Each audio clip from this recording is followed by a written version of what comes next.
किसी भी साफ़ सुथरे घर की अगर हम लोग बात करें तो ये कॉमनली माना जाता है कि अगर घर छोटा है या फिर आपके पास फुल टाइम मेड है या काफ़ी सारे सर्वेंट्स है घर में, तो घर को साफ़ रखना, मेंटेन करना बहुत आसान हो जाता है। बट एक्चुअली में रियलिटी ये है कि आपका घर चाहे छोटा हो या बड़ा, उससे फ़र्क नहीं पड़ता है और आप मेड्स एंड सर्वेंट्स के भरोसे भी अपने घर को नहीं छोड़ सकते हैं। कभी ना कभी, कहीं ना कहीं आपको खुद से ही अपने घर को देखना पड़ेगा और इसकी जो साफ़ सफाई है ना, उसमें आपको इन्वॉल्व होना ही पड़ेगा। तभी आप अपने घर को पूरी तरह से मैनेज कर सकते हैं और इसको मेंटेन भी रख सकते हैं। और ये काम इतना मुश्किल भी नहीं है जितना हमें सुनने में लगता है। थोड़ी बहुत आपको अपनी छोटी मोटी हैबिट्स को चेंज करना है और आप अपने घर को ईजिली क्लीन रख पाएंगे। हेलो गाइस, नमस्ते एंड वेलकम बैक।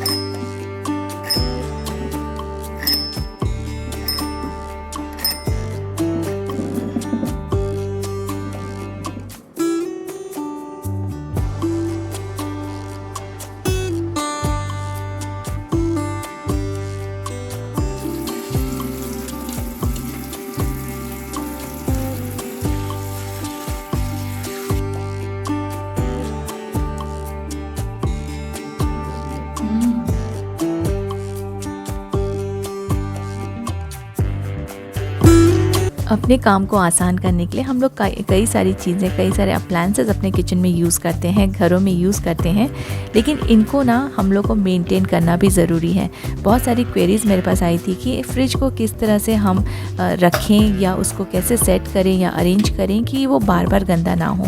तो देखिए, अभी मैंने अपने फ्रिज से कुछ चीज़ें ऐसे निकाली हैं, कुछ बाउल्स ऐसे निकाले जो ओपनली रखे हुए थे। जैसे ये मटर का बाउल, सैलेड आधा खाया हुआ रखा हुआ था और वो ख़राब ना हो जाए करके फ्रिज में रख दिया था, लेकिन ऐसे ही खुला रखा हुआ था। तो ये सारी चीज़ें आपको थोड़ा ध्यान देना पड़ेगा, जिससे कि आप अपने फ्रिज को अच्छे से क्लीन रख पाएंगे और आपको बार बार इसकी साफ़ सफाई करने की ज़रूरत नहीं पड़ेगी। तो ना, जो भी चीज़ें छोटी मोटी गिरी रहती हैं, अगर आप ये उस टाइम पे ही इसे साफ़ कर ले जब ये बहुत ज़्यादा गंदा नहीं होता है, तो आपको बहुत ज़्यादा टाइम इसमें वेस्ट नहीं करना पड़ेगा इसकी साफ़ सफाई में।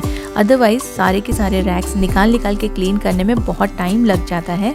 इनफैक्ट फ्रिज क्लीन करना मुझे सबसे बोरिंग और सबसे डिफ़िकल्ट काम लगता है, क्योंकि इसमें टाइम बहुत ज़्यादा हमारा चला जाता है।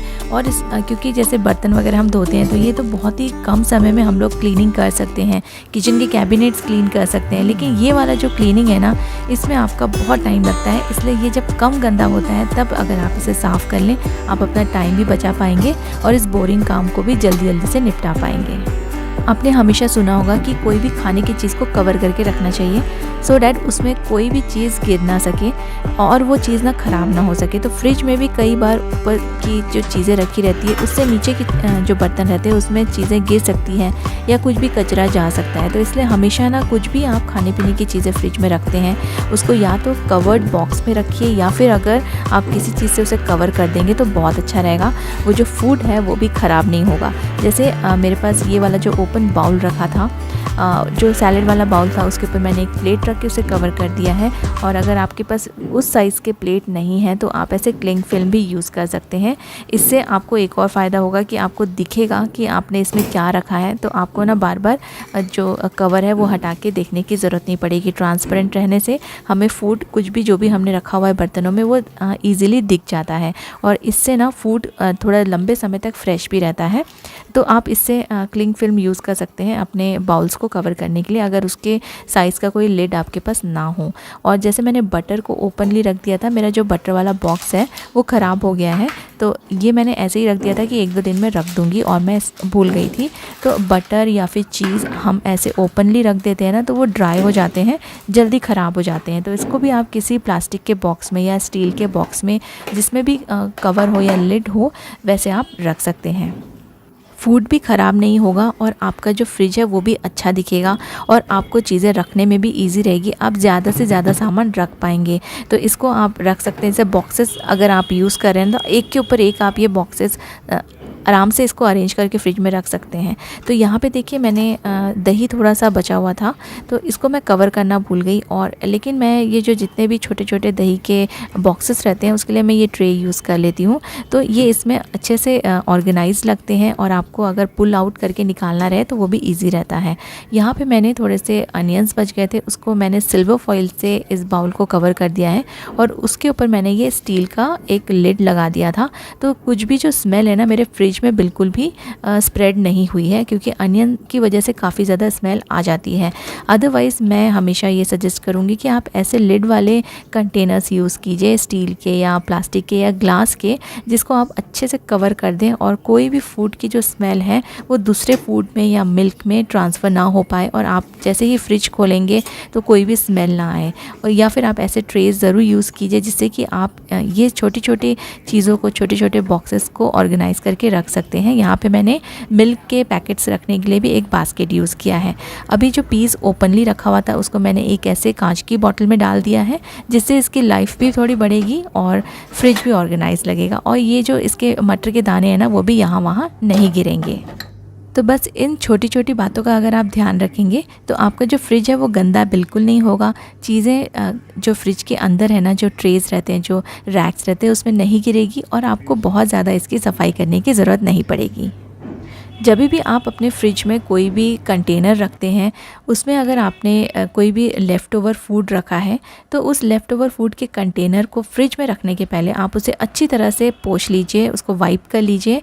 अगर कभी कभी ऐसा होता है ना कि खाना जब हम लोग ट्रांसफ़र करते हैं किसी भी कंटेनर में तो साइड से इधर उधर से गिर जाता है, लग जाता है, और ये हम डायरेक्टली अपने फ्रिज में रख देते हैं। इससे भी हमारे फ्रिज के जो रैक्स रहते हैं वो गंदे हो जाते हैं, क्योंकि जो कंटेनर के नीचे जो खाना लगा हुआ है वो अंदर जाके फ्रिज में लग जाता है, उससे भी फ्रिज गंदा होता है और ये फिर ड्राई हो जाता है, हमें पता नहीं चलता है, और इसको फिर स्क्रब कर करके हम लोग को इसको साफ़ करना पड़ता है। और अगर आप ऐसे ट्रे यूज़ करेंगे तो आपका फ्रिज और भी अच्छे से ऑर्गेनाइज लगेगा, क्लीन रहेगा। कुछ भी ऐसे कोई लिक्विड है जो गिरने वाला रहता है ना, कभी कभी कंटेनर्स फुल रहते हैं, लिक्विड वगैरह गिरता है तो वो ट्रे में गिरेगा और फ्रिज ख़राब नहीं होगा, मतलब इसके रैक्स ख़राब नहीं होंगे। तो जैसे मैंने सिल्वर फॉइल से कवर कर लिया है और यहाँ पे मैंने बास्केट्स यूज़ किए हैं, तो ये सारी चीज़ें ऑर्गेनाइज रहती हैं और इनको बाहर निकालना भी हमें ईजी पड़ जाता है। चॉकलेट्स के लिए भी मैंने प्लास्टिक के बॉक्सेस यूज़ किए हैं। अगर ऐसे वाले रैक्स हैं आपके फ्रिज में तो इनको आप इस तरह से किसी भी मैट से कवर करके रखिए। मैंने मैट लगाया है और उसके ऊपर मैंने क्लिंग फिल्म लगा दिया है, जिससे कि सिर्फ मैं क्लिंग फिल्म निकाल दूँगी जब भी 1-2 महीने के बाद ये मुझे थोड़ा गंदा लगेगा। तो इन बातों का ध्यान रखें, आप अपने फ्रिज को लंबे समय तक साफ़ सुथरा रख सकते हैं। अब हमारे जो किचन के कैबिनेट्स होते हैं, उनके जो रैक्स होते हैं, उन्हें भी बार बार क्लीनिंग की ज़रूरत पड़ती रहती है। तो मैं अभी यहाँ पे क्लीनिंग कर रही थी और ऊपर के मैंने जो पेपर्स है वो चेंज किए हैं, इसलिए आपको शो कर रही हूँ। तो ऐसे आप मैट्स या फिर कोई भी पेपर आपके पास जो भी अवेलेबल हो आप उसे लगा दीजिए। इससे क्या होता है ना, जो रैक्स रहते हैं, जो शेल्फ बने हुए रहते हैं कैबिनेट्स में, वो जल्दी ख़राब नहीं होते हैं। अदरवाइज़ कुछ ना कुछ चीज़ें या डस्ट उसमें जम जाता है और उसे स्क्रब करके क्लीन करना पड़ता है। तो ये स्क्रबिंग में टाइम वेस्ट करने से बेटर है कि आप ऐसे मैट्स यूज़ कीजिए, जिससे कि आपके जो शेल्फ है ना वो क्लीन रहेंगे। मेरे पास एक ये प्लास्टिक का मैट था, वो मैंने कट करके लगाया हुआ था, काफ़ी साल पुराना है। अभी मेरे पास वो मैट ख़त्म हो गया, तो यहाँ पे मैं सिंपल जो पेपर आते हैं ना, क्राफ्ट पेपर या फिर चार्ट पेपर, या अगर ये ना हो तो आप न्यूज़पेपर भी यूज़ कर सकते हैं। लेकिन अगर आप पेपर लगाएंगे तो आपकी जो क्लीनिंग प्रोसेस है वो, उसका जो टाइम है वो काफ़ी कम हो जाएगा। और ये सिर्फ कैबिनेट्स के अंदर ही नहीं, आप ओपन शेल्फ में भी ऐसे न्यूज़पेपर या फिर पेपर लगा के ज़रूर रखिए। यूटेंसिल्स वॉश करने के बाद मैंने देखा है कई सारे लोग ना डायरेक्टली बिना उसे वाइप किए अपने ट्रॉलीज़ में या कैबिनेट्स में बर्तन को रख देते हैं। अगर आप बिना इसे वाइप किए गीले गीले बर्तनों को, स्पून्स, कुछ भी छोटी मोटी कटोरियाँ जो भी है ना, अगर आप उसे वाइप नहीं करते हैं, उसको ड्राई करके नहीं रखते हैं, तो आपके ट्रॉलीज़ में या कैबिनेट्स में धीरे धीरे इंसेक्ट्स बढ़ते जाएंगे। कॉकरोचेस या दूसरे जो इंसेक्ट्स होते हैं, ये मॉइस्चर इनको बहुत पसंद होता है, इसलिए जितना हो सके आप ड्राई रखिए अपना किचन। अगर आप ड्राई रखेंगे तो ये इंसेक्ट्स कम से कम होंगे, नहीं आएंगे। मॉइस्चर में बहुत ज़्यादा इंसेक्ट्स ग्रो हो जाते हैं। तो जब भी आप अपने बर्तन धोते हैं ना, तो आप उन्हें अच्छे से ड्राई करने, उसका जो पानी है ना उसको पहले निकल जाने दीजिए, और फिर आप उसको अच्छे से पोंछ के रखिए। बर्तन का एक टॉवल अलग से रखिए और हर एक बर्तन को वाइप करके ड्राई करके रखिए। तो कभी भी ना आपके जो बर्तन का जो कैबिनेट है या फिर ट्रॉलीज़ है वहाँ पे इंसेक्ट्स नहीं आएंगे। अब देखिए जहाँ पे मैंने स्पून्स रखा है वहाँ पे डायरेक्टली भी आप स्पून्स फोक्स जो भी रखते हैं वो रख सकते हैं। मैंने यहाँ पे अलग अलग प्लास्टिक के होल्डर्स यूज़ किए हैं। अब ये कुछ होल्डर्स आए थे, कोई पाउच गिफ्ट करता है तो देखिए पाउच वगैरह जो बच्चों के पाउचेस आते हैं जिसमें पेन पेंसिल रखते हैं उसमें ये आ जाते हैं, या फिर स्वीट के जो बॉक्सेस रहते हैं वो आप यूज़ कर सकते हैं वॉश करके। तो इससे जो आपके ट्रॉली का बेस है ना वो गंदा नहीं होगा, गीला भी नहीं होगा और बार बार आपको साफ़ करने की ज़रूरत नहीं पड़ेगी। और देखिए इसको सबको पोंछ के मैं रख रही हूँ। और यहाँ पे ना जितने भी बर्तन हैं, जैसे मैं सारे जो बर्तन हैं वो डिश वॉशर में ही धोती हूँ। कढ़ाई वगैरह जो है वो हम लोग हाथ से ही वॉश कर लेते हैं, लेकिन मैं उसको डिश वॉशर पे नहीं डालती हूँ। तो वो चीज़ें तो हम लोग उसको वाइप करके रखते ही हैं, ड्राई करके रखते हैं। लेकिन डिश वॉशर से जो निकले हैं बर्तन उनमें भी थोड़ा गीलापन रहता है, थोड़ा मॉइस्चर रहता है, उसको भी पोंछ के ही रखना पड़ता है। क्योंकि स्टीम की वजह से ना थोड़े से बर्तन जब उसका जो साइकिल ख़त्म होता है तो स्टीम की वजह से थोड़े से वो गीले हो जाते हैं, इसलिए मुझे डिश वॉशर वाले बर्तनों को भी थोड़ा ड्राई करके रखना पड़ता है। अब अगर फिर भी आपके यहाँ पे कीड़े मकोड़े हो रहे हों यूटेंसिल्स के कैबिनेट में, तो आप ना ये छोटे छोटे तेज पत्ते का जो पीसेस है वो रख दीजिए हर ड्रॉर में, हर कैबिनेट में, तो जो इंसेक्ट्स हैं वो नहीं आएंगे। अगर आप ड्राई करके रख रहे हैं फिर भी इंसेक्ट आ रहे हैं, कॉकरोच आ रहे हैं, तो आप ये तेज पत्ता रख दीजिए, तो सारे इंसेक्ट्स कॉकरोचेस बिल्कुल भी नहीं आएंगे। गीले यूटेंसिल्स रखने से एक और नुकसान होता है, जो हमारी ट्रॉलीज होती है वो मेटल की होती है, तो उसमें जितना भी पानी जाएगा ना वो उसमें रस्ट लगता जाएगा। इनफैक्ट अगर वो स्टील की भी है तो कहीं ना कहीं पे रस्ट लग ही जाता है, इसलिए पानी अवॉइड कीजिए, अपने बर्तनों को ड्राई करके रखिए। आजकल किचन में बहुत सारे होम मेकर्स जो हैं वो डिश वॉशर यूज़ करने लगे हैं, जिससे आपका टाइम और एनर्जी दोनों ही सेव होता है। प्लस आपके जो बर्तन है ना वो बहुत ही अच्छे से हाइजीनिकली साफ़ होके निकलते हैं। तो जब भी गंदे बर्तन आपके यहाँ पे निकलें किचन में तो इन्हें अपने सिंक एरिया में जमा मत होने दीजिए। जैसे जैसे ये निकलते जा रहे हैं उसी टाइम थोड़ा सा पानी से निकाल के आप इसे अपने डिश वॉशर में सेट करके रखिए। इससे बर्तन भी आपको बहुत ज़्यादा रिंस करने की ज़रूरत नहीं पड़ेगी और आपका जो किचन का एरिया है, काउंटर टॉप, सिंक का एरिया, ये पूरा क्लीन रहेगा और किचन भी हमेशा आपको साफ मिलेगा, क्योंकि मोस्टली गंदे बर्तनों से ही हमारा जो किचन है वो गंदा लगता है। दूसरी प्रॉब्लम मेरे साथ ये भी होती है कि मेरे पास दो फ्रिज हैं और दोनों फ्रिज के जो ऊपर का सरफेस है ना वो मुझे बार बार क्लीन करना पड़ता है। यहाँ पे मैंने न्यूज़पेपर सब कुछ लगा के देख लिया, लेकिन ये काफ़ी बार गंदा हो जाता है। तो यहाँ पे ना मैं क्या यूज़ करने वाली हूँ, मेरे पुराने जो कर्टन्स रखे थे उसका मैंने बेडशीट भी बनाया था। आपने मेरे बेडरूम में कई बार वो वाली बेडशीट देखी होगी बिछी हुई, तो कुछ उसका जो कपड़ा है वो बच गया था। सबसे पहले तो मैं इसको अच्छे से क्लीन कर लूँगी। किसी भी एरिया को जब आप सुधारते हैं या फिर ऑर्गेनाइज करने की कोशिश करते हैं, चेंजेस लाते हैं, सबसे पहले उसको ना क्लीन ज़रूर कर लीजिए, क्योंकि फिर आप कुछ नई चीज़ें वहाँ पे डालेंगे तो फिर वो गंदा रहेगा। तो सबसे पहले मैंने क्लीनिंग कर ली है अच्छे से फ्रिज के ऊपर के सरफेस की।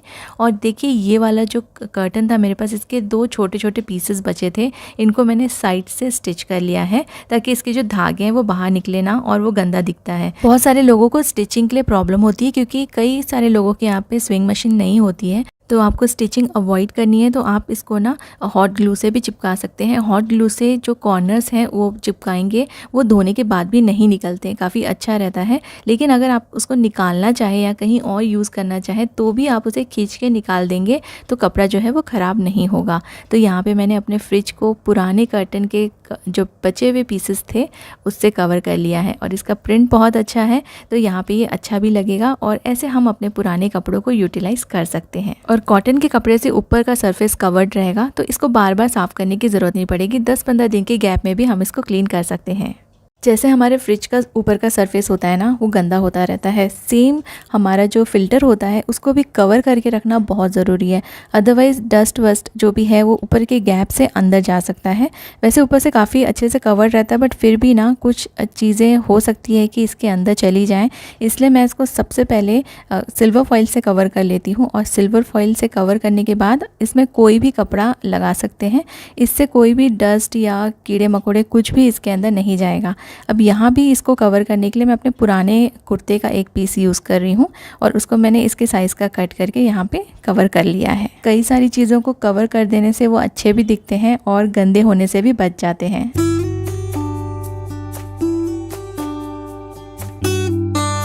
उम्मीद करती हूँ कि आज के वीडियो में दिखाए गए हैक से आपको कई सारी चीज़ों में हेल्प मिलेगी और आप अपने फ्रिज को, अपने किचन को क्लीन रख पाएंगे, उसे मेंटेन कर पाएंगे। Thank you so much for watching.